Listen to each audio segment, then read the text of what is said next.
నిజంగానే రండి లక్షాధికారి కండి. ₹1,00,000 విలువ లేదు కానీ ఇప్పుడు కోటికి కూడా లేదు. మౌలిక సూత్రం ఏంటి డబ్బు సంపాదనకి? మనం బ్యాంక్లో ₹1,00,000 పెట్టాము, అది డబుల్ కావడానికి మీకు 7 ఇయర్స్ 8 ఇయర్స్ పడుతుంది. ఈ రోజున్న పాల ప్యాకెట్ ₹20 ఉంటే కరెక్ట్ 7 ఇయర్స్ తర్వాత ₹40 ఉంటుంది. సో మనం ఏమనుకుంటాం, మెంటల్గా మనకేదో మనం డబ్బును సేవ్ చేసాం అనుకుంటాం, but we are buying inflation actually. But మీరు ఇప్పుడు గమనించాల్సింది ఏంటంటే బంగారం కన్నా వెండి ఎక్కువ పెరుగుతుంది ఈ మధ్య కాలంలో. ఓహో, బంగారం అమ్మే షాపులు లిస్టెడ్ స్టాక్స్ ఎక్కువ రిటర్న్ ఇచ్చాయి. ఉదాహరణకు టైటాన్ ఎగ్జాంపుల్ తీసుకోండి. Titan is a gold jewellery company, Tata గ్రూప్ది. అవును.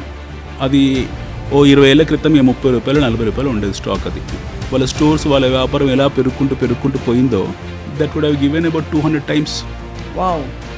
అంటే మీ ₹1,00,000 ఆల్మోస్ట్ 2 కోట్లు అయిపోయింది. ఇన్వెస్టర్స్ లైక్ రాకేష్ జుంజున్వాలా వీళ్ళందరూ అంత పెద్ద కుబేరులు కావడం కారణం టైటాన్. రియల్ ఎస్టేట్కి వచ్చేసరికి కబ్జాలు జరిగిపోతాయి, రియల్ ఎస్టేట్లో డబ్బులు పెడితే ఇరుక్కుపోతాయి. 99% ఇందులో ఫ్రాడ్ ఉంది. మీకు మనీ లాండరింగ్ స్కీమ్స్, పోన్జీ స్కీమ్స్ చాలా ఉంటాయి రియల్ ఎస్టేట్లో. అవును. మనీ బ్యాక్ స్కీమ్స్ అని, బై బ్యాక్ స్కీమ్స్ అని. మా దగ్గర మీరు డబ్బులు పెట్టండి, మీకు ₹1,00,000 ఇన్వెస్ట్ చేయండి, మీకు ₹1,50,000 ఇస్తాం సంవత్సరానికి అని. ఎలా పాసిబుల్ అవుతుంది? న్యాయం ఇక్కడ జరిగింది ఎవరికన్నా? ప్రభుత్వం ఏదైనా చర్యలు తీసుకుందా? అసలు వీటి మీద యాక్చువల్గా గవర్నమెంట్ ఒక సిట్ వేయాలి. ఒక రియల్ ఎస్టేట్ వెంచర్ని అప్రోచ్ అవుతున్నప్పుడు ఏ జాగ్రత్తలు తీసుకోవాలి? HMDA, DTC, పెరేరా, అప్రూవ్డ్ ఆర్ నాట్, ఇవే చూడండి. నేను ఒక ఇండివిజువల్ కెపాసిటీలో నేను ఒక 30 లక్షలు నా దగ్గర ఉంటే ఎక్కడ ఇన్వెస్ట్ చేయొచ్చు? అది ఎంత అవుతుంది ఒక 5 ఏళ్లలో? హైదరాబాద్ ప్రాబబ్లీ నెక్స్ట్ 10 years మీకు Warangal is going to be part of Hyderabad, even Suryapet is going to be part of Hyderabad. అక్కడ ఇన్వెస్ట్ చేస్తే ఎంత పెరుగుతుందండి? 10 ఏళ్లలో కుక్కపేటలో ఎంత పెరిగింది? అమ్మో, కానీ సిమిలర్. మీకు బయట ఇప్పుడు గచ్చిబౌలి, కోకాపేట, విస్పర్ వ్యాలీ ఏరియాలో 100 crores పెట్టిన ల్యాండ్ లేదు. ల్యాండ్కి, అపార్ట్మెంట్స్కి, ఇండిపెండెంట్ హౌసెస్కి ఏమిటి తేడా? Super question.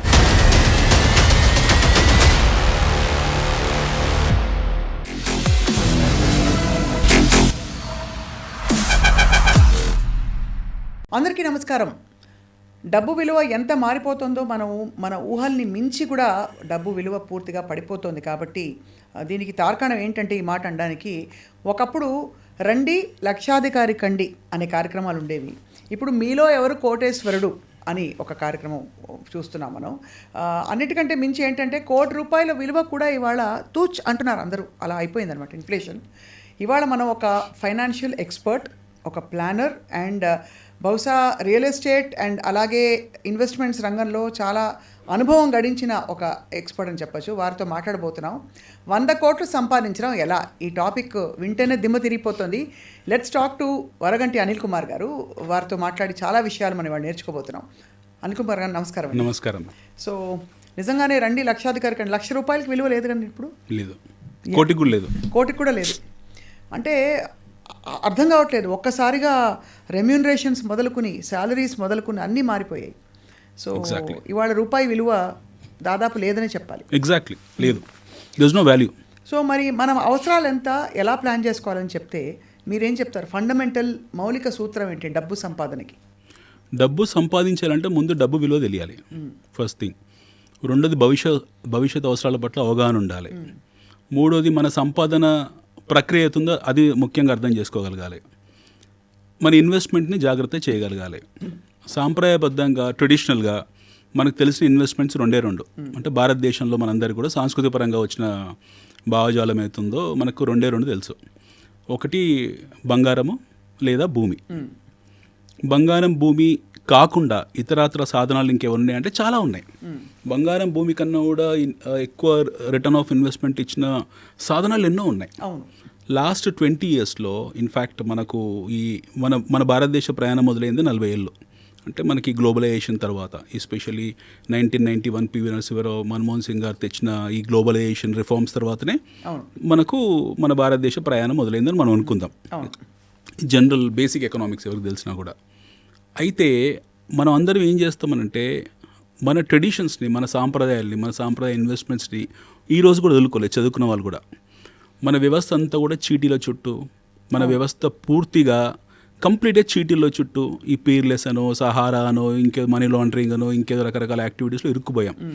లేదా ప్రభుత్వం అమ్మి ఇన్ఫ్లేషన్ని కొంటాం మనం, ద్రవ్యోద్బలాన్ని కొనుక్కుంటాం మనం ఇన్ఫ్లేషన్ని. బ్యాంక్లో ఫిక్స్డ్ డిపాజిట్ ఉపయోగపడుతుండొచ్చు మనకు. అవి అంటే రెమిటెన్సెస్ క్విక్గా ఉంటాయి, మనకు కావాలనుకున్నప్పుడల్లా సేఫ్గా ఉంటుందని నమ్మకం. బట్ మీకు రిటర్న్ ఆఫ్ ఇన్వెస్ట్మెంట్ ఎక్కడుంది చెప్పండి అందులో? సపోజ్ మనం బ్యాంక్లో ₹1,00,000 పెట్టాము, అది డబుల్ కావడానికి మీకు 7 years 8 years పడుతుంది.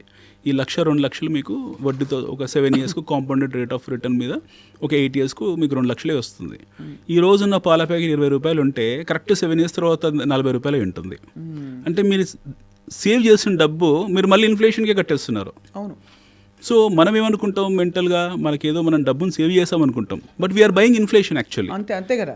సో ఫిక్స్డ్ డిపాజిట్ అనేది ఒక చాలా ప్రిమిటివ్ మెథడ్ ఇన్వెస్ట్మెంట్స్లో. దట్టు మనలాంటి ఇన్ఫ్లేషన్ ఉన్న దేశాల్లో ఫిక్స్డ్ డిపాజిట్ మాత్రమే ఉంటుంది. రెండో సాధనం గోల్డ్. ఎస్, ఆర్థోడాక్స్ పరంగా ట్రెడిషనల్గా మనకు గోల్డ్ అనేది ఒక ఇన్వెస్ట్మెంట్. మీరు లాస్ట్ 100 years ట్రాక్ రికార్డ్ తీసుకుంటే gold is a fantastic return of investment ఇచ్చింది. పిచ్చిగా పేలిపోతున్నాయి ఇప్పుడు ధరలు, పేరిపోతున్నాయి. 2,00,000 పోయినా 3,00,000 పోయినా ఆశ్చర్యపోతుంది. ఎందుకంటే మళ్ళీ గోల్డ్ గ్రాఫ్ కూడా మీకు చాలా మీరు చూస్తే ఫిక్స్డ్ డిపాజిట్ లాగే ఉంటుంది, అది కూడా ఇన్ఫ్లేషన్ లాగే ఉంటుంది గోల్డ్ కూడా. ఎందుకంటే గోల్డ్ రిజర్వ్స్ ఒకటి తగ్గిపోవడము, ప్రపంచవ్యాప్తంగా గోల్డ్ ఎక్కువ డిగ్గు కావడము, కాస్ట్ ఆఫ్ ఎక్స్కవేషన్ ఎక్కువ పెరగడం, గోల్డ్ అవసరాలు పెరగడము. మన దేశంలో బంగారాన్ని మనం ఎలా చూస్తాం, ఒక ఆర్నమెంట్ లాగా చూస్తాం. అవును. బట్ వేరాజ్ డెవలప్డ్ కంట్రీస్లో అది ఆర్నమెంట్ కాదు, అది ఒక టెక్నికల్ టూల్. అది రకరకాల సాధనాల్లో ఎలక్ట్రానిక్స్లో వాడే వస్తువు. అవును. బంగారం అవసరం పెరుగుతుంది. బట్ మీరు ఇప్పుడు గమనించాల్సింది ఏంటంటే బంగారం కన్నా వెండి ఎక్కువ పెరుగుతుంది ఈ మధ్య కాలంలో. లాస్ట్ 5-6 monthsలో మీకు వెండి ఎక్కువ సూపర్లేటివ్ రిటర్న్స్ ఇస్తూ ఉంది. ఎందుకంటే వెండి ఉత్పత్తి కూడా తగ్గుతుంది, తద్వారా డిమాండ్ పెరుగుతుంది. మళ్ళీ ఈ డిమాండ్ అంతా industrial demand. This is all related to electronics. So electronic వస్తువుల్లో మీకు వెండి వాడకం, ఎలక్ట్రానిక్ వస్తువుల్లో బంగారం వాడకం వల్ల ఈ మనం అనుకునే ఆర్నమెంట్ బంగారం అవుతుందో ఇండస్ట్రియల్ బంగారం అది, దానివల్ల అది పెరుగుకుంటూ పోతుంది. సో అన్ఆడిటెడ్ రికార్డ్ ప్రకారం ప్రపంచంలో బహుశా హైయెస్ట్ చెస్ట్ ఇండియాలో ఉంది, గోల్డ్ చెస్ట్. ఎందుకంటే 100 ఏళ్ళ నుంచి 200 నుంచి మనం కొనుక్కుంటూ వస్తున్నాం, రకరకాల దారుల ద్వారా మనం తెచ్చుకున్నాం. బట్ ఇక్కడ మీకు చాలా ఫన్నీయెస్ట్ పార్ట్ చెప్పాలంటే, బంగారం కన్నా ఎక్కువ రిటర్న్ బంగారం అమ్మే షాపులు లిస్టెడ్ స్టాక్స్ ఎక్కువ రిటర్న్ ఇచ్చాయి. ఉదాహరణకు టైటాన్ ఎగ్జాంపుల్ తీసుకోండి. Titan is a gold jewellery company, మీకు టాటా గ్రూప్ది. అవును. అది 20 ఏళ్ల క్రితం ₹30 ₹40 ఉండేది స్టాక్. అది వాళ్ళ స్టోర్స్, వాళ్ళ వ్యాపారం ఎలా పెరుగుకుంటూ పోయిందో, వాళ్ళు ఇచ్చే బోనస్లు, వాళ్ళు ఇచ్చే డివిడెండ్స్ ఇవన్నీ చూసుకుంటే that would have given about 200 times. Wow. అంటే మీ ₹1,00,000 ఆల్మోస్ట్ 2 కోట్లు అయిపోయింది. ఇన్వెస్టర్స్ లైక్ రాకేష్ జుంజున్వాలా వీళ్ళందరూ అంత పెద్ద కుబేరులు కావడం కారణం Titan. So most of the people think that gold give more returns, but gold sending investment companies ఏవైతే ఉన్నాయో, అంటే ఆర్నమెంట్ సెల్లింగ్ ఇన్వెస్ట్మెంట్ కంపెనీస్ ఏవైతే ఉన్నాయో, అవి వీటికన్నా 100 రెట్లు పెరిగిపోయాయి. My God. So we need to understand where your money gets compounded more, where your money is able to give more returns. So ఆ సాధనాలని దృష్టిలో పెట్టుకోవాలి. Is it fair to say that మనం ఎక్కువ ఎక్స్పెక్ట్ చేస్తున్న కొద్దీ రిస్క్ కూడా పెరుగుతుందని? Risk is always there. Risk ఎక్కడ లేదు ప్రపంచంలో, risk is always there. But మనం ఇక్కడ ఆలోచించాల్సిన లెజిటిమేట్గా, ఒక డ్యూ డిలిజెంట్గా మనం చేయాల్సిన స్టడీ ఏంటంటే, గుడ్ కంపెనీస్ ఏంటి, బ్యాడ్ కంపెనీస్ ఏంటి, గుడ్ గవర్నెన్స్ ఏంటి, బ్యాడ్ గవర్నెన్స్ ఏంటి, కార్పొరేట్ గవర్నెన్స్ని దృష్టిలో పెట్టుకోవడము, కంపెనీస్ తాలూ గ్రోత్ స్టోరీస్ని అర్థం చేసుకోవడము, at the same time what kind of companies are stable and what is a growth story they are offering, వాళ్ళ బుక్స్ ఎలా ఉన్నాయి, వాళ్ళ ప్రమోట్స్ ఏంటి, ఈ ట్రాక్ రికార్డ్ మనం చేస్తాం కదా ఎవరైనా సరే. ఇది ఎవరికి వాళ్ళు సొంతంగా చేసుకోవాలి. ఈ థర్డ్ పార్టీ బ్రోకరేజ్ హౌస్ ఇవ్వడమో లేకపోతే ఇంకెవరో చెప్పడం కాదు, మనం చేసుకోవాలి. చిన్న ఎగ్జాంపుల్ మేడం, అలయన్స్ ఉంది ఫర్ ఎగ్జాంపుల్. అందరు పెళ్ళిళ్ళు అయి ఉంటాయి. ఓ అమ్మాయికి మనము సంబంధం చూడడానికి వెళ్ళాం. సంబంధం చూడడానికి వెళ్ళినప్పుడు అబ్బాయి తాలూకు పుట్టు పూర్వత్రాలు, అటు 7 తరాలు ఇటు 7 తరాలు, వాడికి ఉన్న అలవాట్లు ఏంటి, వాళ్ళ పేరెంట్స్ ఎలాంటి వాళ్ళు, వాడి బ్యాంక్ బ్యాలెన్స్ ఏముంది, ఆ అబ్బాయి ఏం చదువుకున్నాడు, ఇవన్నీ చూస్తాం కదా. We do a study at least for 30-40 days 1 month. ఒక పెళ్లి చూడడానికి మనం వెళ్ళినప్పుడు ఇన్ని తదంగాలు ఉంటాయి మన దగ్గర. కూరగాయల మార్కెట్కి వెళ్తాం, టమాటా కొంటాం. ఈరోజు టమాటా ₹10 kg ఉంది. 5 పైసా 10 పైసా 20 పైసా దగ్గర బార్గెయిన్ చేసి వదిలేస్తాం. సేమ్ టమాటా మనం ఎప్పుడు మళ్ళీ ₹100 కొనుక్కుంటాం నోరెత్తకుండా. బట్ ఎప్పుడైతే మీకు సెల్లర్స్ ఎక్కువైపోయారో we go and bargain this tomatoes. Now when you are selecting a vegetable, going shop by shop, ఒక్కొక్క షాప్ ఈ చివరి నుంచి ఆ చివరికి గంట సేపు ప్రయాణం చేసి రైతు బజార్లో, వీక్లీ బజార్లో, and we buy 1 kg of tomato with due diligence, పూర్తి స్థాయి అవగాహనతో కొన్నప్పుడు మీ డబ్బులు, మీరు 1,00,000, మీరు 2 లక్షలు, మీ 3 లక్షలు, ఎవరో చెప్పిన దాంట్లో ఎలా ఇన్వెస్ట్ చేస్తారు మీరు? అంటే ఇది మనకి డైరెక్ట్గా కాన్ఫిడెన్స్ ఉంటుంది, చిన్న మోతాదులో కాబట్టి ఒక విధమైన కాన్ఫిడెన్స్ ఉంటుంది తప్పు జరిగినా పర్లేదని. ఎక్కువ మంది ఇన్వెస్ట్మెంట్స్ వైపు అడుగు వేయకపోవడానికి కారణం ఏంటంటే lack of confidence. Lack of confidence కాదు, ల్యాక్ ఆఫ్ ఇన్ఫర్మేషన్. చదువుకోవాలి కదా, కరెక్ట్, అది తెలుసుకోవాలి కదా ఫస్ట్. ఇన్ఫర్మేషన్ ఇన్ఫర్మేషన్ లేదు మన దగ్గర. ఇప్పుడు ఎవరో చెప్పారు, ఎవరో బ్రోకరేజ్ హౌస్ చెప్పారు, ఏదో పేపర్లో రాశారు పలానా కంపెనీ బాగుందని, ఇంకా వీళ్ళు ఇంకేం ఆలోచించారు, బ్లైండ్ బయింగ్ అనమాట అది. ఎవరో చెప్పారు. ఇప్పుడు మన భారతదేశంలో మనకు ఒక ఎడ్యుకేషన్ విప్లవం వచ్చింది 2006, 2007, 2008 టైంలో. చాలా విచిత్రంగా ఉంటుంది అది. There are plenty of education companies, .com companies left right centre open చేశారు. I don't want to take the names of those companies, but చాలామంది కంపెనీస్ ఓపెన్ చేశారు. ఎగ్జాంపుల్ మీ ఎడ్యుకాంప్ లాంటి కంపెనీ చెప్తున్నాను. ఈ మోడల్ ఆఫ్ బిజినెస్ సర్వైవ్ అవుతుందా, survive కాదా, బైజూస్ లాంటి మోడల్ ఆఫ్ బిజినెస్ సర్వైవ్ అవుతుందా, సర్వైవ్ కాదా అర్థం చేసుకోకుండా ఎవరో ఇచ్చిన రిపోర్ట్ని, ఎవరో చెప్పిన దాన్ని నమ్మేసి అందులో హార్డ్ అర్న్ మనీ తీసుకెళ్ళి అవన్నీ బ్యాంక్రప్ట్ అయిపోయి ఎత్తేసిన తర్వాత ఫీల్ అవుతుంటారు. సో ఇక్కడ ఇష్యూ ఏంటంటే బేసిక్ ఇండివిజువల్గా మనం నేర్చుకోకపోవడం, మనం చదవకపోవడం. ఇప్పుడు మా దగ్గర నాది రియల్ ఎస్టేట్ బిజినెస్, మా దగ్గర ప్లాట్స్ కొంటారు. ఎలా కొంటారు? ఒక 30 లక్షలు ఇన్వెస్ట్మెంట్, 2 నెలలు. అసలు మీరు లెజిటిమేట్ అండ్ మీరు ప్రాపర్ డ్యూ డెలిజెన్స్ ఉంది అని ఎలా తెలుసుకోవాలి? అసలు మీరు కాకపోతే ఇంకోళ్ళైనా సరే, how does one find out? Real ఎస్టేట్కి వచ్చేసరికి కబ్జాలు జరిగిపోతాయి, రియల్ ఎస్టేట్లో డబ్బులు పెడితే ఇరుక్కుపోతాయి, ఎటు కాకుండా పోతుంది, హార్డ్ అండ్ మనీ, ఇవి ఉన్న అపోహలు జనం. అపోహ నిజమే, అపోహ కాదు, నిజమే వినండి. ఫస్ట్ థింగ్ మనం అర్థం చేసుకోవాల్సింది, రియల్ ఎస్టేట్ 2 రకాలుగా ఉంటుంది. ఒకటి గవర్నమెంట్ అప్రూవ్డ్, అంటే ప్రభుత్వము మీకు ఆమోదించిన లేఅవుట్స్ ఉంటాయి, లేదా ప్రభుత్వం ఆమోదించిన కన్స్ట్రక్షన్స్ కానివ్వండి, అపార్ట్మెంట్స్ కానివ్వండి, ఏవో ఉంటాయి. ఇది రేరా అప్రూవ్డ్ అనో, ఇది HMD అప్రూవ్డ్ అనో, ఇది DTCP అప్రూవ్డ్ అనో.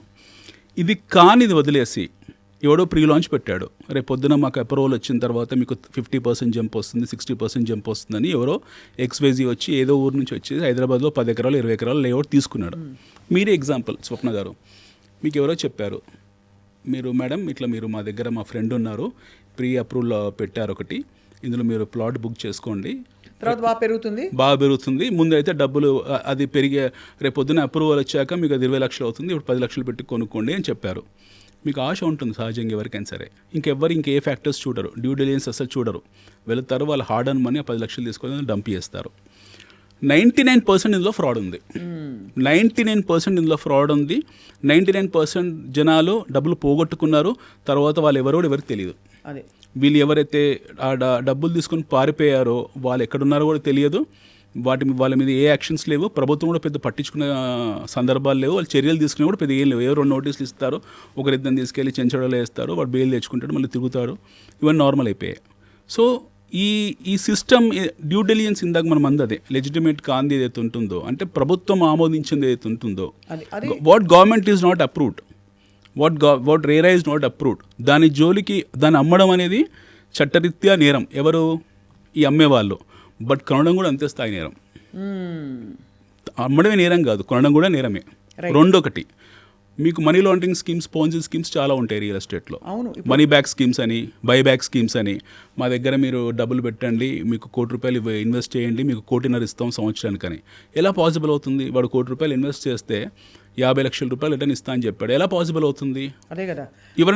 ఎవరైనా వాడి బ్యాలెన్స్ షీట్స్ ఏంటి, వాడి బుక్స్ ఏంటి, అసలు వాడి బ్యాక్గ్రౌండ్ ఏంటి, హూ ఈజ్ దట్ పర్సన్, ఎలా ఇవ్వగలుగుతున్నాడు? మీకు ₹1.5 కోటి నేను బతుకుతున్నా ఇందులో, ఎలా ఇవ్వగలుగుతున్నారు అని ఎవరైనా అంచనా వేసుకున్నారా?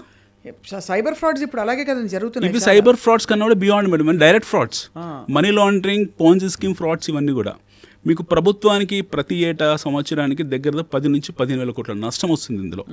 దీనివల్ల పూర్తి స్థాయి రియల్ ఎస్టేట్ హైదరాబాద్లో ఈ పోన్జీ స్కీమ్స్, ఈ మనీ లాండరింగ్ వల్ల రియల్ ఎస్టేట్ సెంటిమెంట్ దెబ్బతినింది. There are plenty of families who have become bankrupt. చాలా మంది వాళ్ళ పిల్లలు పెళ్లి చేయలేకపోతున్నారు, పిల్లల్ని చదివించుకోలేకపోతున్నారు, డబ్బులు తీసుకెళ్ళి హార్డ్ అర్న్ మనీ తీసుకెళ్ళి ఎవడో XYZ చేతిలో పెట్టారు, వాడు ఎక్కడుండో తెలియదు. ఎలా సాధ్యమవుతుంది? మీకు బ్యాంక్స్ ఇవ్వలేకపోతుంది, స్టాక్ మార్కెట్ ఇవ్వలేకపోతుంది, బంగారం ఇవ్వలేకపోతుంది. Nobody is able to give you 50% ROI in 1 year. Correct. ఒక ఎల్లయ్య పుల్లయ్య మల్లయ్య వచ్చేసి రియల్ ఎస్టేట్లో వాడు ఏదో లేఅవుట్ అని చెప్పేసి మీరు ₹1 పెట్టండి, మీ 50 లక్షలు ఇస్తాను, రిటర్న్ 150% ఇస్తాను, 50% ఇస్తాను అని చెప్పగానే జనాలు నమ్ముతున్నారు. రైట్. చేసేవాడు ఎట్లా ఫ్రాడ్ చేస్తున్నాడు, నమ్మేవాళ్ళు కూడా ఫ్రాడ్ చేస్తున్నారు కదా. అంటే నమ్మేవాళ్ళు ఫ్రాడ్ అంటే వాళ్ళకి తెలియక చేస్తున్నారు కాబట్టి ఫ్రాడ్. ఎలా? ఇప్పుడు బ్యాంకే వీళ్ళది బ్యాంక్కే 7-8% ఇవ్వడం కుదరట్లేదు. Best of the best companies, Tata group లాంటి కంపెనీస్, ఇన్ఫోసిస్ లాంటి కంపెనీస్, టెక్ మహీంద్రా లాంటి కంపెనీస్, మహీంద్రా అండ్ మహీంద్రా లాంటి కంపెనీసే వాళ్ళు 20%, 15% ROI తీసుకోవడానికి కింద మీద పడుతున్నారు. వాళ్ళు భూమి లేని భూమి మీద వాడి దగ్గర భూమే లేదు.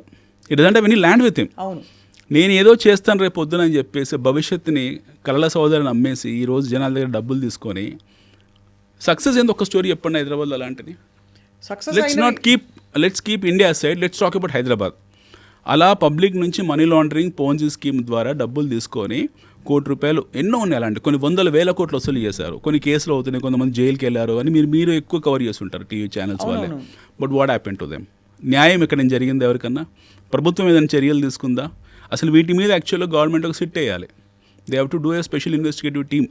ఒక ప్యానల్ ఆఫ్ అడ్వకేట్స్ పెట్టాలి, ప్యానల్ ఆఫ్ పోలీస్ ఫోర్స్ని ఎంప్లాయ్ చేయాలి, వీలుంటే సిఆర్పిఎఫ్ని పెట్టాలి, చెంచల్ కూడా ఎక్స్టెన్షన్ చేయాలి, వీలుంటే ఇంకో 20 బ్యారకులు పెట్టాలి అందరిని తీసుకెళ్ళడానికి. ఇలాంటి ఫ్రాడ్స్ ఒక ఎత్తు అయితే ఇప్పుడున్న ఆందోళన ఏంటంటే ఇవాళ ల్యాండ్ బాగుంటుంది, నా పేరు మీద రిజిస్టర్ అవుతుంది, కానీ ఎవరో అక్కడ లోకల్ బడాబాబులో ఎవరో వచ్చి అది మొత్తం తారుమారు చేసే రికార్డులని, ఆ టైటిల్ డీడ్స్ని కూడా తీసేసి ఎక్కడ నా డబ్బులు పోతాయి. ఇంపాసిబుల్, అది ఇంపాసిబుల్. నేను 4 years అని చూసాను ఈ రోజు వరకు కూడా. మీకు we have a fantastic system. Beat మనము ధరణి అనుకోవచ్చు, లేకపోతే దాని పేరు మారిస్తే రేపు పొద్దున భూభారతి అనొచ్చు. వీ హ్యావ్ ఫెంటాస్టిక్, కర్ణుడికి కవచగుండాల లాంటి సిస్టమ్ అది. ఒక్కసారి మీరు సిస్టంలో అందులోకి ఎంటర్ అయిన తర్వాత మీ వేలు ముద్రబడి అందులో మీ పేరు మీద రిజిస్టర్ అయ్యాక అందులో కబ్జా అనేది ఇంపాసిబుల్, అది సాధ్యం కాదు. కబ్జా జరగడము, డాక్యుమెంటేషన్ మ్యానిపులేట్ చేయడం అనేది సాధ్యం కాదు. మీ పేరు మీద రిజిస్టర్ అయిపోయిన డాక్యుమెంట్ అఫీషియల్గా మీరు ధరణిలో ఎంటర్ అయ్యారు. కానీ నా పేరు మీద రిజిస్టర్ అయిపోయాక కూడా ధరణిలో జరిగిన అవకతవకల వల్ల వేరే పేరు వచ్చేసింది అనుకోండి, ఏది చెల్లుతుంది? ధరణిలో అవకతవకలు జరిగినట్టు సందర్భాలు చాలా తక్కువ ఉన్నాయి, అసలు అలాంటివి లేవు, జరగవు. పాసిబుల్ ధరణి అని కాదండి, ఇప్పుడు పేరు మార్చిన భూభారతి అని మారుస్తున్నారు government. Whatever the portal it is possible కాదు. మీ పేరు మీద ఒకసారి రిజిస్టర్ అయిన తర్వాత అది ఇంకొకరి పేరు మీద మార్చడం అనేది నెక్స్ట్ టు ఇంపాసిబుల్. అది ఎవరు దాన్ని చేయలేరు unless until the buyer has to come, ఈ has to give an acknowledgement. అతను ట్రాన్స్ఫర్ చేసి తప్పిస్తే పేరు మార్చడం అనేది సాధ్యం కాదు. ఈ సౌలభ్యము, ఈ సౌకర్యం భారతదేశం మొత్తంలో కేవలం మన తెలంగాణ రాష్ట్రం మాత్రమే ఉంది. Hyderabad lands are absolutely safe to buy and provided if that is approved by the concern authority. ఇక్కడ మరొక మనం 2 రకాలు మాట్లాడాం. ఒకటి లేని కంపెనీలు సృష్టించి భూములు అమ్మేసి మోసం, అది డైరెక్ట్ మోసం. ఇది ఇక్కడ నేను అడిగింది అవకతవకలు జరిగితే, అంటే లోకలైజ్డ్గా స్టే ఇన్సిడెంట్స్ జరుగుతాయి. ఎవరో లోకలైజ్డ్ గుండాలు కావచ్చు, రౌడీ షీటర్లు వాళ్ళు వచ్చి తీసేసుకుంటారని ఒక భయం ఉంటుంది. మూడోది చట్టపరమైన మార్పులు. ఇప్పుడు HYDRAA is something that nobody expected. People who invested started getting, ఇప్పుడు ఆగింది పానికింగ్. ఇలా అంటే సో ఒక రియల్ ఎస్టేట్ వెంచర్ని అప్రోచ్ అవుతున్నప్పుడు ఏ జాగ్రత్తలు తీసుకోవాలి? ఇప్పుడు ఇందులో మౌలికంగా మనం మూడు ప్రశ్నలు మీవి. ఇప్పుడు మనం చూడాల్సిన ఫస్ట్ థింగ్, ఒకసారి ఈ రౌడీలు గుండాలు వచ్చి మీ కబ్జాలు చేస్తారా అనేది, ఆ ఇన్సిడెంట్స్ గత 10 సంవత్సరాలు ఎక్కడ లేదు. నాకు తెలిసి మన దగ్గర రౌడీలు గుండాలు అనే సినిమాలో కనపడుతున్నప్పుడు రియల్ లైఫ్లో అయితే చూసిన దాఖలాలు తక్కువ. ఏదో వైన్ షాప్లో అక్కడ ఉండొచ్చు, అంత ఈజీ కాదు. ఎందుకంటే మన లా and order one of the robust law and order what we have. మన దగ్గర ఈ రోజు ఒక హ్యాండ్ బ్యాగ్ పోయినా సరే గంట సేపట్లో పట్టేసి తెచ్చిచ్చేస్తున్నారు. We have fantastic law and order. మన సిస్టమ్ చాలా అద్భుతంగా ఉంది. We are not like others when it comes to Telangana or when it comes to Hyderabad. వీళ్ళు రౌడీలు గుండాలు రావడం, కబ్జాలు చేయడం అనేది మన సినిమాలో మాత్రమే చూసాం. గతంలో కొన్ని జరుగుంటాయి సంఘటనలు హైదరాబాద్లో కూడా.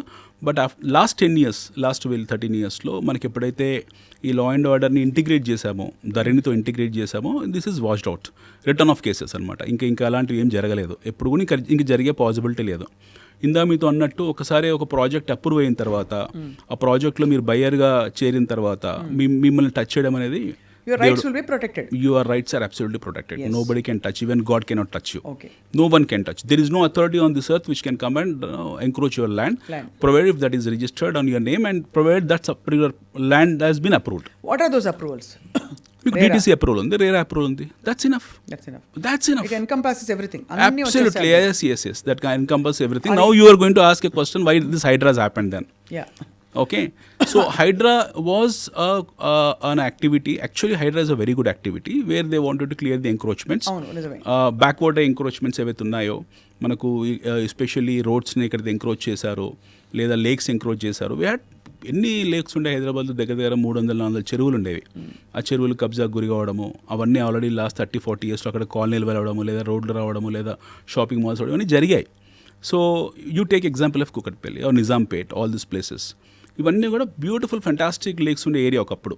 వ్యవసాయదారిత పంటలు ఉండేవి అక్కడ, మీకు ఎన్నో జరిగేవి, లాట్ ఆఫ్ అగ్రికల్చర్ యాక్టివిటీస్ జరిగేది, హబ్స్ కూడా, ఇవన్నీ ఏరియాస్ కూడా. బట్ సిటీ నగరం డెవలప్ అయింది, హెల్ప్లెస్ సిట్యువేషన్లో ఉన్నారు. ఆ టైంలో టౌన్ ప్లానింగ్ వాళ్ళు అప్రూవల్స్ ఇవ్వడము, లేదా ఆ టైంలో మీరు అన్న ఇందాక ఏ లోకల్ పొలిటీషియన్ ఎవరో వెళ్ళి ఏదో అప్రూవల్ ఇవ్వడం, ఇవన్నీ జరిగాయి. వీళ్ళందరూ కట్టేసుకున్నారు, వాళ్ళు ఉండిపోయారు. అంటే they are now staying in the houses. No, they are the legitimate land owners of the house, ఎందుకంటే ఆక్యుపెన్సీలు ఉన్నారు కాబట్టి. మన చట్టాలు కూడా ఎలా ఉంటాయంటే ఒక 6 years 7 years 10 years ఆ పర్టికులర్ లొకేషన్లో ఆ పర్టికులర్ ప్లేస్లో ఇల్లు కట్టుకొని నివాస గృహం వేయించుకున్న తర్వాత మనకు కూడా ప్రభుత్వం కూడా పెద్ద అధికారాలు లేవు వాళ్ళని కూల్చేయడానికి. బట్ రీసెంట్ యాక్టివిటీస్ ఏం జరిగాయి, there are especially lake back waters ఏవైతే ఉన్నాయో అవన్నీ కూడా ఎంకరేజ్ అయ్యాయి ఈ మధ్యకాలంలో. ఈ మధ్యకాలంలో అంటే 15 years బ్యాక్ 10 years బ్యాక్ వాటిని రెగ్యులరైజ్ చేసుకుని లేఅవుట్స్ కింద మార్చుకున్నారు. Now HYDRAA has coming to force to clear the public lands. So ఆ ప్రాసెస్లో 1-2 కొంచెం తొందరపాటు చర్యలు ఉండొచ్చు, but HYDRAA is a very good activity. I appreciate CM Revanth Reddy గారి విషయంలో చాలా అద్భుతమైన యాక్టివిటీ హైడ్రా. కానీ నేను అనేది ఏంటంటే హైడ్రాలో మీరు కేవలం ఇది ఒకటే ఇంక్లూడ్ చేయకూడదు. హైడ్రాలో బాటమ్ లైన్ కూడా ఇంక్లూడ్ చేయాలి. Especially money laundering, Ponzi schemes ఏవైతే ఉన్నాయో, this has to become part of HYDRAA. అదే ఎప్పుడైతే మీరు ఈ మనీ లాండరింగ్, పోన్జీ స్కీమ్స్, ఈ బైబ్యాక్ ఆఫర్లు, రకరకాల ఆఫర్స్ ఏవైతే పెడుతున్నారో రియల్ ఎస్టేట్లో, ఎస్పెషల్లీ ₹1 ఇన్వెస్ట్ చేయండి మీకు 1.5 ఇస్తాను ఎవరైతే అంటున్నారో, కంపెనీస్ వచ్చి అంటున్నారో, వాడికి బ్యాలెన్స్ షీట్స్ లేవు, వాడికి ఒక ట్రాక్ రికార్డ్ లేదు, at the same time registered companies కాదు, ఆ బిజినెసే రిజిస్టర్డ్ కాదు, it's money laundering business. So basically ఆ ఇంట్రెస్ట్ కూడా ప్రొటెక్ట్ చేయాలి, ఆ ఇంట్రెస్ట్ని ప్రొటెక్ట్ చేయాలి, దాన్ని ఇందులోకి ఇంక్లూడ్ చేయాలి. That cannot be exclusive, that has to be part of the HYDRAA. దొంగల అనకుండా ఈ స్పూరియస్ ఇవన్నీ బిజినెస్లన్నీ కూడా టార్గెట్ చేయాలంటున్నారు. స్పూరియస్ బిజినెసెస్ ఏవైతే ఉన్నాయో, మనీ లాండరింగ్ యాక్టివిటీస్ ఉన్నాయి, చట్ట వ్యతిరేకమైన యాక్టివిటీస్ ఇవన్నీ కూడా, which are not authorised by government. ప్రభుత్వంని ఆథరైజ్ చేయని యాక్టివిటీ అవుతుందో అవన్నీ కూడా ప్రజా వ్యతిరేకమైనవి. అంటే చట్టాలు ఎందుకు చేస్తారు, ప్రజలకు కరెక్ట్గా ఉండాలని, వాళ్ళకు సేఫ్గా ఉండాలని సేఫ్ గార్డ్ చేయడం కోసమే చేస్తారు.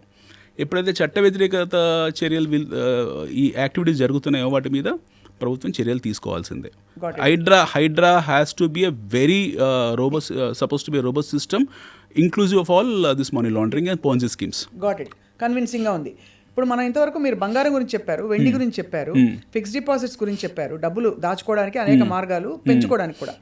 రియల్ ఎస్టేట్ దగ్గర వచ్చాం, ఈ కామన్ డౌట్స్ అడిగేశాను మేము. ఇప్పుడు హైదరాబాద్ రియల్ ఎస్టేట్ గురించి మాట్లాడదాం అనిల్ గారు.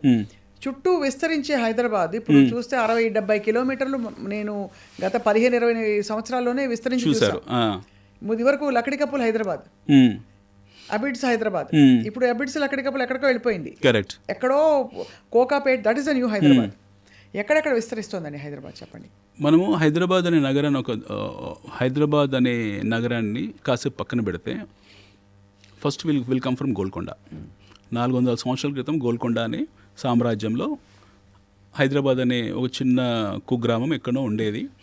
ఆ టైంలో రాజులు వచ్చారు, కుతుబ్ షాహీ వచ్చాడు, హైదరాబాద్ నగరం కట్టాడు. మొదట్లో హైదరాబాద్ రేడియస్ వచ్చేసి 5 kilometers చార్మినార్ చుట్టుపక్కల. 1980s వరకు కూడా హైదరాబాద్లో the tallest building happen to B Charminar. 1985 వరకు కూడా the tallest building happens to be Charminar.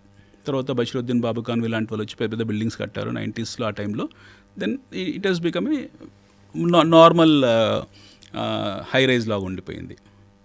5 kilometers radius Hyderabad 1950s 10 kilometers అయింది, 2000 20 kilometers అయింది. ఈరోజు వీఆర్ అబౌట్ 1.1 million అఫీషియల్లీ, 1,10,00,000 జనాభా. మన హెచ్ఎండిఏ పరిధి 1,05,000 ఎంతో ఉంది, 1,05,000 ఎకరాలు ఉంది హెచ్ఎండిఏ పరిధి. 180 square kilometers రేడియస్లో ఉన్నాం మనం today. Hyderabad is around 180 square kilometers and approximately, not absolute figure, but కొంచెం అటు ఇటు. I'm talking about the registered HMDA, Hyderabad municipality development authority వరకే మాట్లాడుతున్నాను.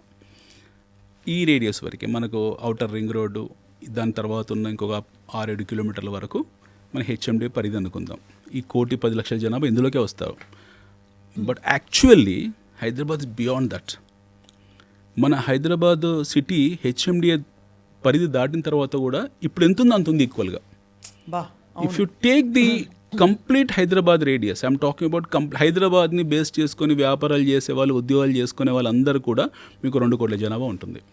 సో దాదాపు 300 కిలోమీటర్ల పరిధి కనిపిస్తుంది, మినిమం కనపడుతుంది, 300 కిలోమీటర్ల పరిధి కనపడుతుంది. అండ్ నో వెన్ హైదరాబాద్ భవిష్యత్తు ఎలా ఉంది అని మనం మాట్లాడితే 400 years మన ట్రాక్ రికార్డ్ చూసాం.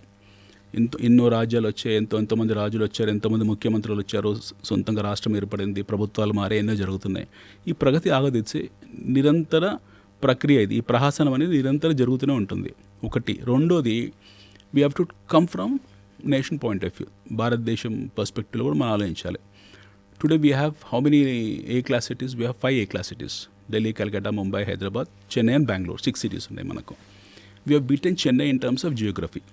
Hyderabad is the largest city than Chennai in terms of geography. ఒకటి. రెండోది, today we are at around $100 billion GDP మనము. And Hyderabad itself is contributing around 50% of state revenue. ఈ 2 పర్స్పెక్టివ్స్. మూడో ఇంపార్టెంట్ పర్స్పెక్టివ్, ఇండియాలో we are around 6 large cities including Hyderabad, Bengaluru. At the same time we have B class cities around 40-50 B class cities ఉన్నాయి. We have around 70-80 C class cities ఉన్నాయి. అంటే Indian urban population వచ్చేసి ఈరోజు 30%.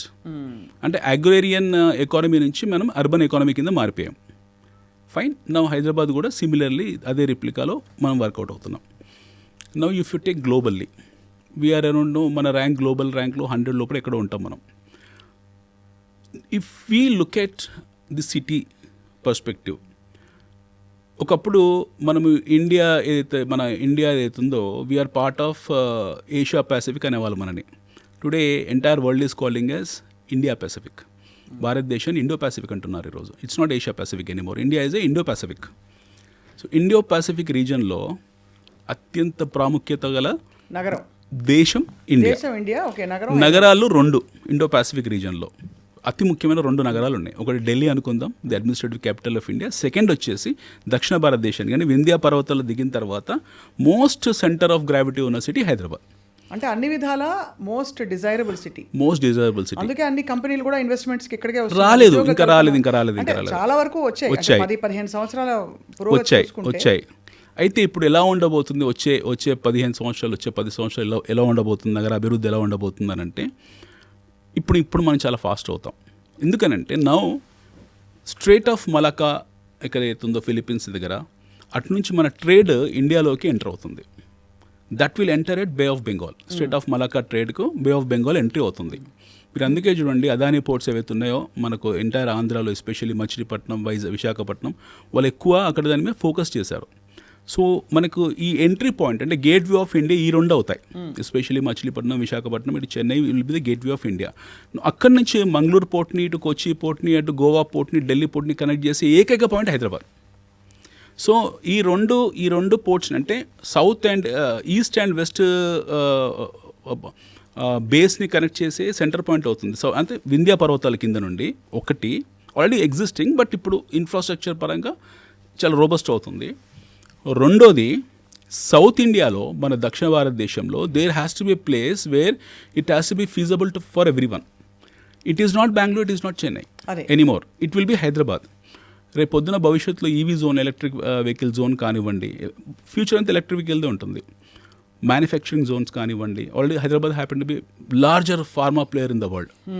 మనకు almost ప్రపంచవ్యాప్తంగా ఉన్న 30% OTC, over the counter pharma products అన్నీ Hyderabad produce products. And stock మార్కెట్లో లిస్ట్ అయిన మేజర్ మేజర్ ఫార్మా కంపెనీస్ అన్నీ కూడా Hyderabad companies. So we have Hyderabad pharma city now. ఇంకా యాక్టివేట్ కాలేదు. Over a period of time 9 to 5 yearsలో అది 5 to 9 years మధ్య కాలంలో మీకు అది యాక్టివేట్ అవుతుంది, which can produce around 20 lakh employment. Only I'm talking about Hyderabad pharma city, that which is in a position to create about 20 lakh employment. ఒక వ్యక్తి మీద ముగ్గురిని, ఒక ఫ్యామిలీ ఆఫ్ 4 peopleని కన్సిడర్ చేసినా సరే, ఒక వ్యక్తి ఇంటూ 3 = 4 ఇంటూ 20 lakh, 80 లక్షల పాపులేషన్ మీకు ఓన్లీ ఫార్మా నుంచి రాబోతుంది. So this is going to be 3 times 4 times bigger than China pharma. మీకు చైనాలో ఉన్న ఫార్మాసిటీ కన్నా we are 3 times 4 times larger than China pharma city. రెండోది వచ్చేసి చిప్ మ్యానుఫ్యాక్చరింగ్స్ ఏవైతే ఉన్నాయో ఇప్పుడు మనకు తైవాన్లో జరుగుతున్న chip manufacturing, Taiwan semiconductor companies ఏవైతే ఉన్నాయో they are focusing in India. ఇవన్నీ ఇప్పుడు మనం గుజరాత్కి వెళ్ళాయి కొన్ని. సో మొత్తానికి హైదరాబాద్ అంటే డిజైరబుల్ అని బియాండ్ ఎస్టాబ్లిష్డ్. కానీ ఇవి గ్లోబల్గా చూస్తే అనిల్ గారు, ఒక బయర్గా, ఒక ఇన్వెస్టర్గా నాకేంటని అర్థం కాదు. సో ఆ పాయింట్ ఆఫ్ వ్యూ నుంచి ప్లీజ్ ఎక్స్ప్లెయిన్ టు అస్. మీకు మీ పాయింట్ ఆఫ్ వ్యూలో మీకు ఇందాక అడిగాను మిమ్మల్ని, 10 ఏళ్ల క్రితం మీకు గచ్చిబౌలి తెలుసా? 15 ఏళ్ళ 20 years బ్యాక్ హైదరాబాద్లో the most costliest place in Hyderabad అంటే పంజాగుట్ట.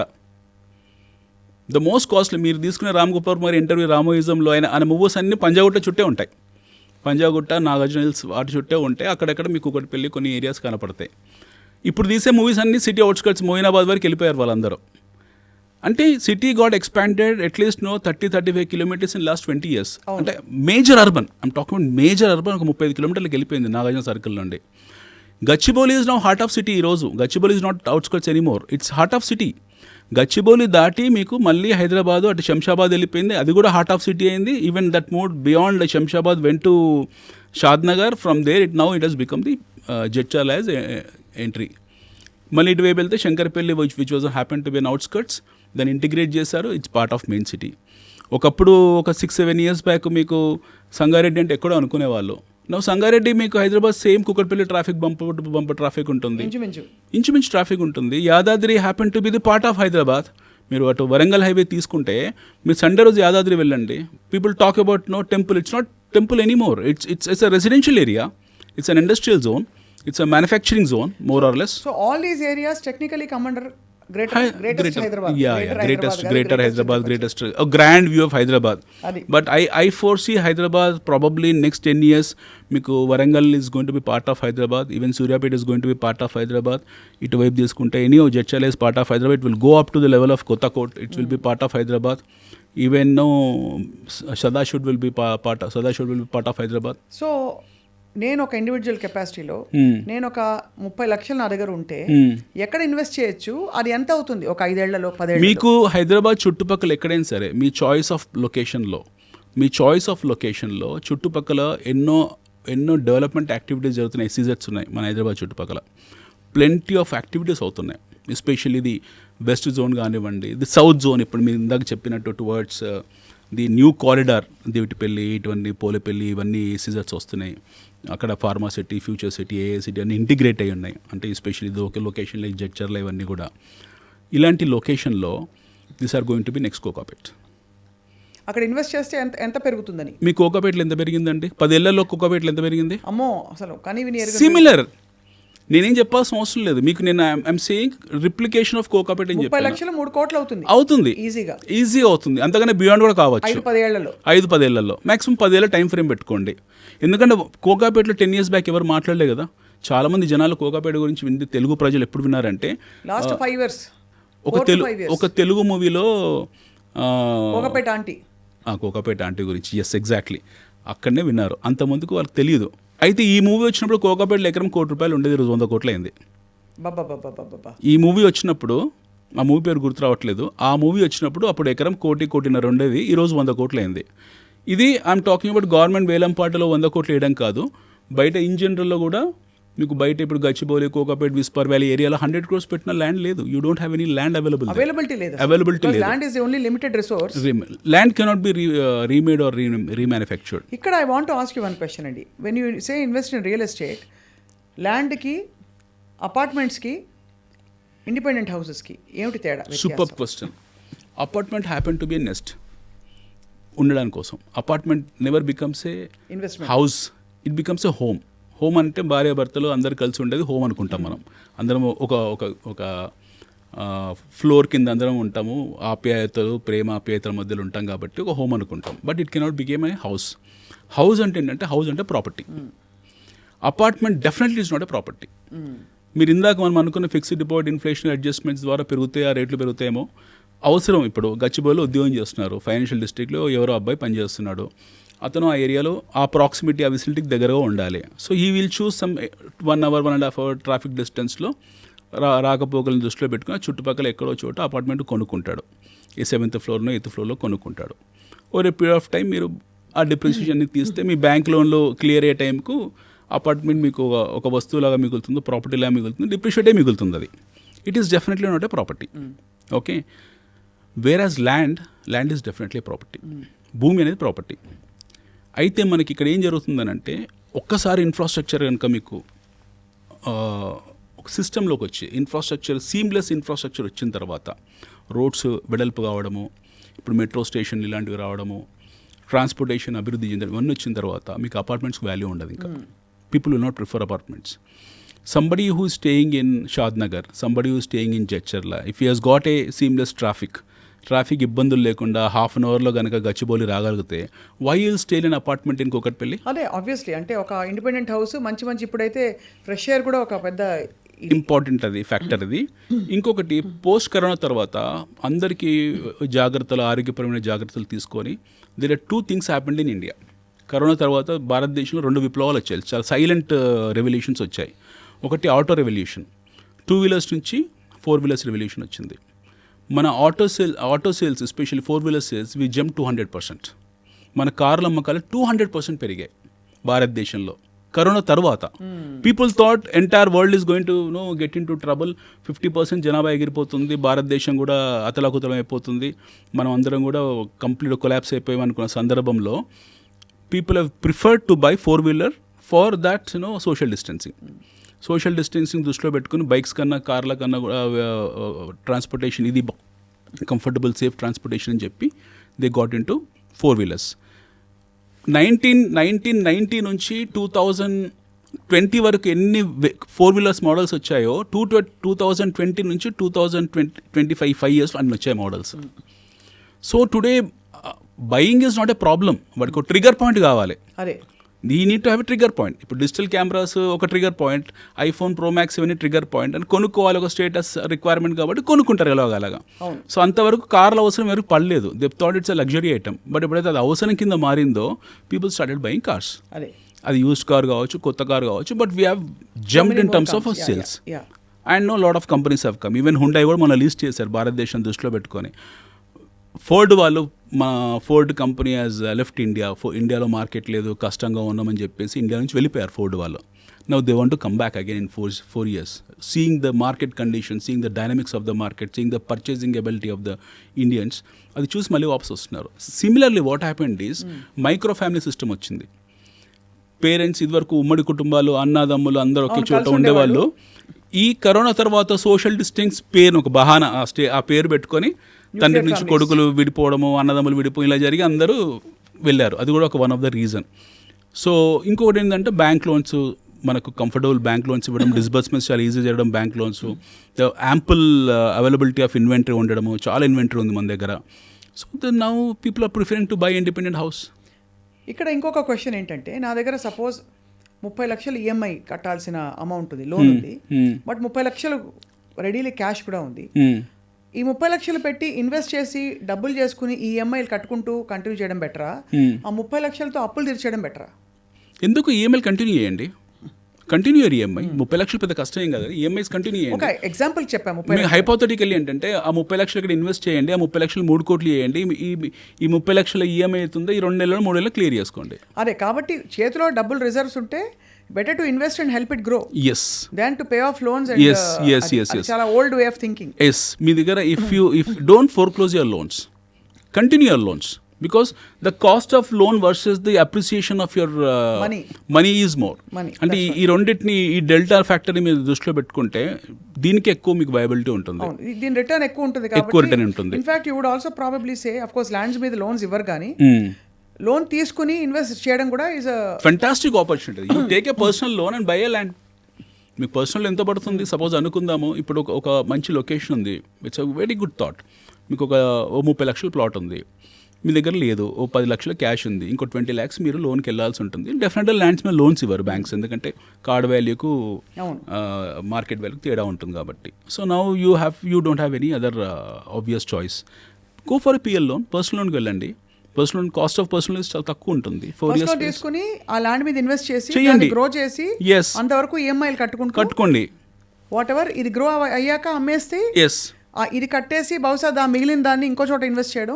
కరెక్ట్ చాలా మంది అలా చేస్తారు. ఇంటెలెక్చువల్స్ అంతా చేసే పని అది. When you have some financial savvy, when you have some understanding about financial aspects, మనకి బేసిక్ ఆర్థిక విధానాల పట్ల కొంచెం అవగాహన ఉండి ఈ మనీని ఎలా మూవ్ చేయాలన్న ఆ సెన్స్ ఉండుంటే అందరు చేసే పని ఇది. ఎందుకనంటే మీరు ఈరోజు భూమి కొన్నారండి, ఓ 10 సంవత్సరాలు వెయిట్ చేశారు. హైదరాబాద్లో ఎక్కడ ఏ చుట్టుపక్కల కొనుక్కున్నా ఎవ్రీ 3 years డబుల్ అవుతుంది. ఇది పక్కా రిటర్న్ ఆన్ రాక్. మీ హైదరాబాద్ చుట్టుపక్కల ఎక్కడ కొన్నా సరే మీరు అప్రూవ్, ఐమ్ టాకింగ్ మళ్ళీ I'm reinstating, I'm talking about approved project. ఇప్పుడు ఉన్నాయండి అప్రూవ్డ్ ప్రాజెక్ట్స్, అన్ని అప్రూవ్డే మన దగ్గర ఉన్నాయి. లేఅవుట్ ప్రాజెక్ట్స్ ఉంటాయి చూడాలి. ఈ లేఅవుట్ ప్రాజెక్ట్స్ అంటే అర్థం ఏంటి? లేఅవుట్ అంటేనే అప్రూవ్డ్ ప్రాజెక్ట్స్. లేఅవుట్ అనేది ఒక 1 acre ల్యాండ్ దాన్ని ముక్కలు చేసి అమ్మడం లేఅవుట్ అంటారు. అదే అంటే అక్కడ ఏం చేయాలని? రెసిడెన్షియల్ పర్పస్ కోసమే. ఇల్లు కట్టుకోవాలంటే కట్టుకుంటారు, లేదా ప్రాపర్టీలో ఉంచుకుంటారు, చాలా మంది కట్టుకుంటారు. ఒకప్పుడు ఏంటంటే భూమిలో అందరు వేరే సాధనాలు ఉండేవి కాబట్టి అందరు వెళ్ళి ఏ ఊర్లో ఎక్కడో భూమిలో కొనుక్కునేవాళ్ళు. ఈరోజు అలా కాదు కదండి. ఇప్పుడు ఒక ప్రాజెక్ట్ ఉంది, ఒక అప్రూవ్డ్ ప్రాజెక్ట్ ఉంది, లేఅవుట్ ఉంది, కాంపౌండ్ వాల్ ఉంది, సీసీ కెమెరాస్ ఉన్నాయి, సీసీ రోడ్స్ ఉన్నాయి, లోన మీకు అండర్ గ్రౌండ్ డ్రైనేజ్ ఉంది, వాటర్ ఫెసిలిటీ ఉంది, ఇరిగేషన్ లోపల when you have all amenities available, వాళ్ళు కట్టేసుకుంటారు కదా అందులో. అండ్ ప్రాక్సిమిటీ మళ్ళీ ఇందాక అన్నట్టు మీకు సిటీకి దగ్గరలో వేర్ నో ఎంప్లాయబిలిటీ ఉన్న ఏరియాలో మీరు ఎప్పుడైతే స్థలాలు కొనుక్కుంటారో న్యాచురల్గా గ్రో అవుతాయి అవి. That is how Kokapet has grown, that is how Gachibowli has grown, that is how Shankarpally has grown, that is how all the other places have grown. ఎప్పుడైతే మీకు ట్రావెల్ డిస్టెన్స్ తగ్గిపోతుందో ఒక ఏరియా నుంచి ఇంకో ఏరియాకు, ఆ ఏరియాలో లేఅవుట్లో మీరు ఒక ఇల్లు స్థలం కొనుక్కొని 2 years 3 years కట్టుకున్నారనుకోండి, న్యాచురల్గా దానికి వాల్యూ పెరుగుతుంది. అది ఉంచుకోవచ్చు మీరు అన్నట్టుగా, మీ ఇష్టం అది up to you. Yes, that's property end of the day. So ఈ మొత్తం ఇన్వెస్ట్మెంట్స్ అండ్ మేకింగ్ మనీ నడుమ పిల్లల చదువులు ఇట్లాంటి వాటికి అవసరాలకి ఎలా ప్లాన్ చేసుకోవాలి అనిల్ గారు? ఒక్కటండి, ఆల్వేస్ నో ఫస్ట్ థింగ్ వృధా ఖర్చులు ఉంటాయండి. వృధా ఖర్చులను ఎప్పుడైతే మనం కంట్రోల్ చేస్తామో న్యాచురల్లీ మీకు అన్ని ఖర్చులు వెళ్ళిపోతాయి. అంటే వృధా ఖర్చులు చెప్పండి ఒక ఎగ్జాంపుల్కి. మీకు అలా ఇలా చెప్తే బాగోదేమో. మీకు ఆన్లైన్లో ఫుడ్ ఆర్డర్ చేస్తారు, వృధా ఖర్చు కాదా అండి అది? ఇంట్లో వండుకోలేరా? ఏదో సరదా కోసం ఎప్పుడో 1 నెలకో 2 నెలకోసారి ఓకే, వారానికి ఒకసారి తెచ్చుకోవడం వృధా ఖర్చే కదా. మన చిన్నతనంలో మనకి ఇవి లేవు కదా. We don't have all this. మన ఇంట్లో ఎవరో వండి పెట్టేవాళ్ళం, మనం తినేవాళ్ళం, హ్యాపీగా ఉండేవాళ్ళం. వృధా ఖర్చు కాస్మెటిక్స్, బట్టలు వృధా ఖర్చే, నాట్ రిక్వైర్డ్. ఎందుకు అంత ఫ్యాషనబుల్గా మనకు అనిపించే ప్రయత్నం చేయాలి? కానీ దేనికి దాచుకుంటున్నావు డబ్బులని? ఇప్పుడు ఉన్నవాడు ఇది చాలా మంది ఆర్గ్యుమెంట్ కాబట్టి మీ ముందు ఇలా ఉంచుతాను. మీరు ఒక ఇన్వెస్ట్మెంట్ ఎక్స్పర్ట్. ఇప్పుడు పోయాక ఎవరి కోసం అది, ఎవరి కోసం? మీరు ఫస్ట్ మనం ఇప్పుడు అందరు పోతారండి, అన్డిస్ప్యూటెడ్, అది ఎవరు ఉండరు. బట్ మీరు పోయాక మన పిల్లలు కష్టపడకూడదు.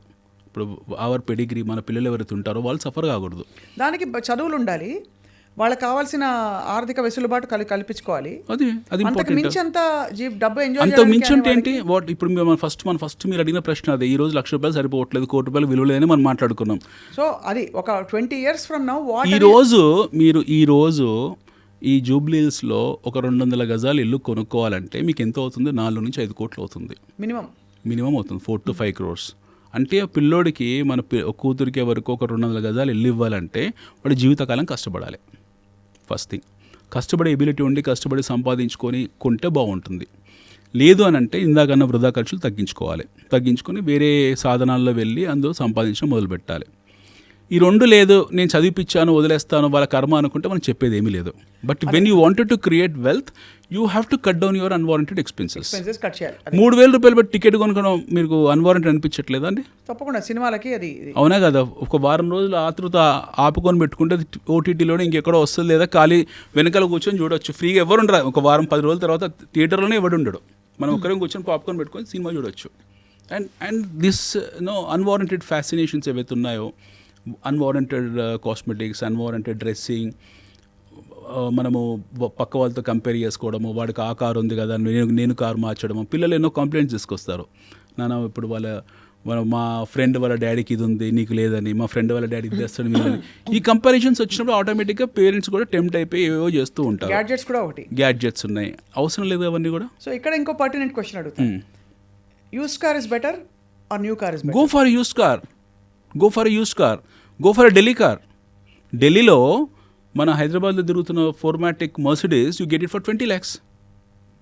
మీకు నేను మొన్న ఆన్లైన్లో సెర్చ్ చేస్తే 80 లక్షలకు రోల్స్ రాయ్స్ ఉంది, 8 కోట్ల కారు. 80 lakhsకి రోల్స్ రాయ్స్ ఉంది. I can afford to buy, but నాకు ఆ స్టేటస్లో కొనలేదు. ఎందుకంటే దానికి ఒక స్టేటస్ కావాలి కాబట్టి 80 లక్షలకు రోల్స్ రాయిస్ ఉంది, 40 లక్షలకు 60 లక్షలు 70 లక్షలకు మీకు పోర్షే దొరుకుతుంది, 20 లక్షలకు మీకు BMWలు ఉన్నాయి. I'm talking about the latest GT series. Why don't you go for it? ఇప్పుడు చిన్న ఎగ్జాంపుల్ అండి, నేను మీ ఆఫీస్కి వచ్చాను, I came in a high end car, ఇక్కడికి వచ్చాను స్టూడియోకు, నేను హై ఎండ్ కార్లోనే వచ్చాను, బయట ఉంది నా కారు. ఎవరికైనా తెలుసా అది కొత్తదా పాతదా? ఎవరికి తెలియదు. నన్ను అడుగుతారా ఎప్పుడు రిజిస్టర్ చేయించారని? రెండోది అన్నిటికన్నా ముఖ్యమైనది ఏంటంటే కొత్త కారు కొనుక్కోవడం పాత కారు కొనుక్కోవడం అది చూడరు, మీరు ఏ కారులో వచ్చారో మాత్రమే చూస్తారు. మీరు మర్సిడీస్లో ఉన్నారా లేకపోతే మారుతిలో ఉన్నారే చూస్తారు, అంతే అంతే కదా. మీరు ఇక్కడికి ఫంక్షన్కి వెళ్ళారు, ఇప్పుడు చాలామంది ఫిల్మ్ యాక్టర్స్ ఉంటారు, ప్లెంటీ ఆఫ్ ఫిల్మ్ యాక్టర్స్ ఉంటారు, వాళ్ళు ఎప్పుడో 6 years 7 years back high end cars కొని ఉంటారు. అది ఈ రోజు కూడా వాడుతున్నారు కదా, ఓ 5-6 years అయితే వాడేసి అమ్మేస్తారు, వాళ్ళు వేరే వాళ్ళు కొనుక్కుంటారు. యూస్డ్ కార్లో తప్పేంటంటారు? అసలు ఇప్పుడు యూజ్డ్ హౌస్ కొనట్లేదా మనము? ఎందుకంటే ఇప్పుడు ఒక మంచి రకం కారు కొంటే 40 లక్షలు చాలా మందికి, ఒక కొంచెం మిడ్ రేంజ్ నుంచి చూస్తే 40 to 60 lakhs అవుతుంది. అదే యూజ్డ్ అంటే మనకి 1/4 పడిపోతుంది. ఎగ్జాక్ట్లీ. కాబట్టి ఆ డబ్బులు ఇంకో చోట ఏ ల్యాండ్లోనో పెడితే అది బాగా పెరుగుతుంది. గ్యాడ్జెట్స్ కార్స్ డిప్రిషియేట్ అవుతాయి. అసలు గ్యాడ్జెట్స్ కొనకూడదండి. Who is asking to go and buy every Apple new model? ఎవరు చూస్తారు ఇప్పుడు? యాపిల్ వాడి పని అదే కదా, ప్రతి నెల ఒకటి కొత్త మోడల్ కొంచెం ఫీచర్స్ మార్చి రిలీజ్ చేస్తాడు. పిల్లలు మీరే it has become such a what you call vulnerable thing in life that ఒక ఫ్యామిలీలో పథెటిక్ కండిషన్ ఉందంటే, ఒక మిడిల్ క్లాస్ ఫ్యామిలీలో నలుగురు ఉంటే నలుగురు చేతిలో 4 యాపిల్ ఫోన్లు ఉన్నాయి, which is about 4 lakh rupees. 4 Apple కార్లు 4 యాపిల్ ఫోన్ల బదులు ఇంకో 10 లక్షలు 15 లక్షలు యాడ్ చేసుకుని ఇక్కడ భూమి కొని అవతల బారేస్తే దాన్ని ఒక 10 years 20 years తర్వాత, అట్లీస్ట్ ఒక 10 years తర్వాత దట్ వుడ్ బి 10x. అవును, 40-50 లక్షలు అవుతుంది కదా. Who is bothered about it? And why you need to have so many, మీరు కంటిన్యూ చేయండి. Why you need to have so many what you call, ఈ ఫ్యాసినేషన్స్ అవసరం లేదు కదా వీటికి, అస్సలు ఈ గ్యాడ్జెట్స్ అవసరం లేదు. ఇంకొకటి అన్నిటికన్నా ముఖ్యమైనది, ఇందా మనం అనుకుంది కూడా, used car. Who is seeing you? మిమ్మల్ని ఎవరు చూస్తున్నారు? అసలు మీరు ఏ కార్ వాడుతున్నారో అనేది మాత్రమే చూస్తారు. ఏ కార్ అది కూడా చూడరండి. కార్ అనేది కంఫర్ట్. అదే, కార్ అనేది ఒక మాధ్యమం, comfort to travel from place to place. ఇది కార్లో బేసిక్ కావాల్సింది మనకు సేఫ్టీ ఉందా లేదా, మైలేజ్ ఉందా లేదా, బాగుందా లేదా, అదేం డిస్టర్బ్ చేయట్లేదు, దారిలో శ్రీశైలం అడవులు వెళ్ళిన తర్వాత బ్రేక్ డౌన్ కావట్లేదు కదా, ఇవి మాత్రమే మనం చూసుకుంటాం. అంతే తప్పిసి ఇవన్నీ అవసరం లేదు. ఇవన్నీ అన్వారంటెడ్ సోషల్ స్టిగ్మాస్ ఇవన్నీ కూడా. రెండోది బట్టలు, చాలా ఇంపార్టెంట్. ఇది బట్టలు. ఈరోజు ఒక శారీ రిలీజ్ చేసిన తర్వాత కరెక్ట్ నెల రోజులకు అదే కంపెనీ ఇంకో శారీ రిలీజ్ చేస్తాడు. మన చిన్న చేంజెస్తో మళ్ళీ వచ్చే బట్టలు ఏవో వేసుకుంటారు. Even if you take even gents బట్టల్లో కూడా డిస్కౌంట్ సేల్ అని పెడతారు, 30%, 40%, 50%. What's wrong buying in discount sale? Absolutely not, nothing wrong కదా. Who is bothered? Who is seeing? ఎవరు చూస్తారు? ఈ మోడల్ ఎప్పుడు వచ్చింది ఎప్పుడు పోయింది ఎవరికి తెలుసు? కరెక్ట్, అర్థమైంది. ఇవన్నీ దుబారా ఖర్చు తగ్గించుకోవాలి. అదంతా కూడగట్టుకుంటే నెలకి ఫర్ ఎగ్జాంపుల్ ఒక 25,000 ఆదా అయినా కూడా సంవత్సరానికి 25 into 12 అంటే 3 లక్షలు. 3 లక్షలు. అలాగా 3 ఏళ్ళు చేస్తారంటే మీకు 9 లక్షలు 10 లక్షలు వచ్చేస్తుంది కదా. దాన్ని వేసి ఎక్కడో వారెన్ బఫే ఏమంటారంటే, ఒక గొప్ప స్టేట్మెంట్ ఉంటుంది. Warren Buffett says that first save your money then spend. మీరు first how much should you save? If you get 100 rupees, Anil garu, how much will you save? 40-50 rupees అయితే సేవ్ చేసుకోవాల్సింది. అందులో భోజనంలో ఏం కాస్ట్ మారదు కదండి. ఇప్పుడు మళ్ళీ ఇవన్నీ ఏంటంటే పినాసి మాటలు ఇలా అంటారు, అంత ఈజ్ మైజర్ అని అంటారు. అవి కాదు. End of the nobody sees all this. People will look at you only that. రేపు పొద్దున ఏదైనా కష్టకాలంలో వచ్చింది, హాస్పిటలైజ్ అయ్యాము, ఇన్సూరెన్స్ ఆదుకోలేదు, మనకి ఏదైనా నాన్ ఇన్సూరెన్స్ ఎయిల్మెంట్ ప్రాబ్లం వచ్చింది, డబ్బులే వస్తే ఇంకేమీ రావు. మనకి ఇంట్లో పిల్లలకి ఏదో కష్టం వచ్చింది, డబ్బులే వస్తాయి, ఇంకెవరు రారు. కష్టాలు చాలా రకాలుగా ఉంటాయి. చిన్న చిన్న కష్టాలు వచ్చాయి అనుకోండి, స్నేహితులు వస్తారు. పెద్ద కష్టాలు వస్తే స్నేహితులు పోతారు, బంధువులు వస్తారు. అంతకన్నా పెద్ద కష్టం వస్తే బంధువులు స్నేహితులు అందరూ పోతారు, భార్య పిల్లలు లేదా తల్లిదండ్రులు ఉంటారు. అంతకనే తీవ్రమైన కష్టం వస్తే ఎవరు ఉండరు, మనం మాత్రమే ఉంటాం. అది గుర్తుంచుకోవాలి. అంతే. అత్యంత తీవ్రమైన కష్టం వచ్చిన రోజు ఎవ్వరు ఉండరు, డబ్బు మాత్రమే ఉంటుంది. Nothing will be there with you, only money will come to rescue you. అది డబ్బు విలువ అంటే అది చెప్పింది. అది తెలుసుకుంటే your rupee will be wisely spent, wisely invested. ఇప్పుడు ఫైనలీ అనిల్ కుమార్ గారు, చాలా informative and lot of heavily loaded session ఇది. మీతో ఇంకొక ఇంటర్వ్యూ ఎప్పుడో చేయాలి మేము త్వరలో. ఏంటంటే ఇప్పుడు హైదరాబాద్ చుట్టుపక్కల ప్రాంతాల్లో మనకి లెజిటిమేట్ సేఫ్ ఈ లేఅవుట్లు ఉన్నాయా, ప్రాజెక్ట్స్ ఉన్నాయా? చాలా ఉన్నాయి. మీరు చూడాల్సింది ఒకటే, first thing, whether it is RERA approved or not. It is HMDA DTCP RERA approved or not. అంతే. ఇవే చూడండి. ఈ 3 చూడండి, ఈ 3 ఉన్నాయి అనుకోండి, go and blind by. Right. ఇంకా ఏం అవసరం లేదు మీకు. ఇవి లేకుండా లేదు మేము వారం రోజుల్లో లాంచ్ చేస్తున్నాం, నెల రోజులు లాంచ్ చేస్తామని అంటే it is absolutely bogus. Don't even get in to that. Right.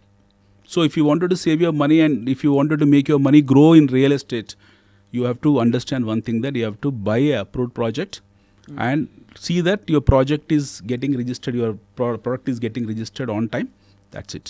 Right. And don't get into these Ponzi schemes, money laundering schemes. These are bogus. I appeal to government that హైడ్రాలో మీరు ఈ money laundering, buyback, real estate offers ఉన్నాయో ఏవైతే ఉన్నాయో ఇందులో హైడ్రాలో ఇందులో include చేయండి. ఇలా చేయడం వల్ల సంవత్సరానికి ప్రభుత్వానికి కొన్ని వేల కోట్ల రూపాయల ఆదాయం కలుగుతుంది. హైదరాబాద్ రియల్ ఎస్టేట్ సెంటిమెంట్ దెబ్బతినడానికి కారణం కూడా, వన్ ఆఫ్ ద రీజన్ కూడా ఈ మనీ లాండరింగ్ స్కీమ్స్. వీటి మీద మీరు ఒక స్పెషల్ ఇన్వెస్టిగేటివ్ టీమ్ వేయాలి, ఒక డీజీ లెవెల్లో, ఐజీ లెవెల్ వేయాలి. వాళ్ళని ఒకసారి వాళ్ళ పని పట్టారంటే everything will get set right.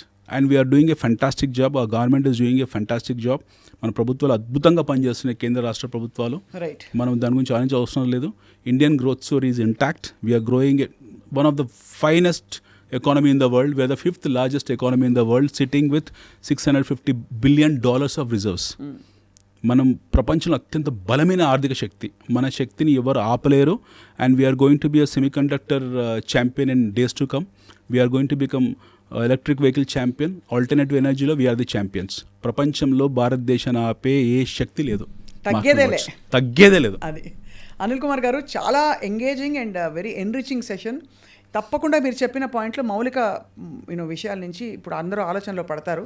మన డబ్బులు ఎంత ఉన్నాయి, ఏం దాచుకుంటున్నాం, ఏం ఖర్చు పెడుతున్నాం, ఏం చేసుకుంటున్నాం అని చెప్పి మళ్ళీ మిమ్మల్ని ఆహ్వానిస్తాం for another very informative session. Thank you so much for. Thank you madam. Thank you.